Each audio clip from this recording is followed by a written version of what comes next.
Good afternoon, everybody. Mike Ehrlich with MarineMax coming to you from beautiful Pompano Beach, Florida. Today I have the privilege of showing you this 2021 Sea Ray 23 SPX. Always been lift kept. Bottom, I don't see any issues at all. Looking beautiful. Guy knew how to drive his boat. Powered with a 200 horsepower Mercury. I don't have the keys at the moment, so I don't know the hours, but I'll be on the listing. You have the sea deck and back here, making it easier for put my knee there to get up. Ski pylon, walk-through gate with a block-off door, built-in battery charger. He does have a rod holder on each side, as well as the sport tower that you can tow from with the bimini. You can fold it down for storage or to get under bridges. Two great storage compartments here at the back. Nice wraparound seating. Helm chair with a flip-up thigh rise. That passenger seat will go back, so if you're going forward, you can sit facing forward.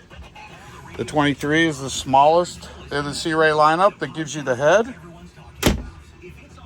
Fusion Bluetooth stereo.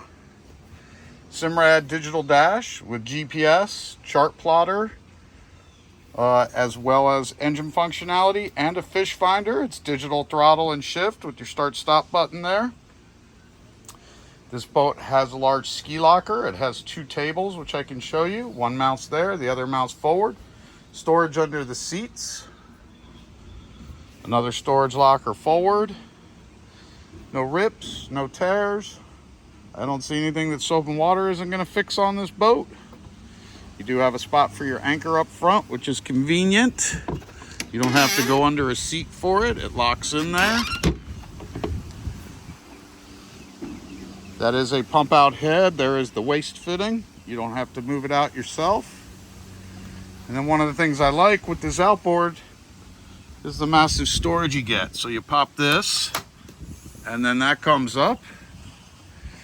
Access a huge storage area, two tables, two table legs. There's my bow and stern covers you can see in the other photos. Give Mike a call at MarineMax to check out this awesome 23 Sea Ray SPX. 954-684-1375. Thanks for watching.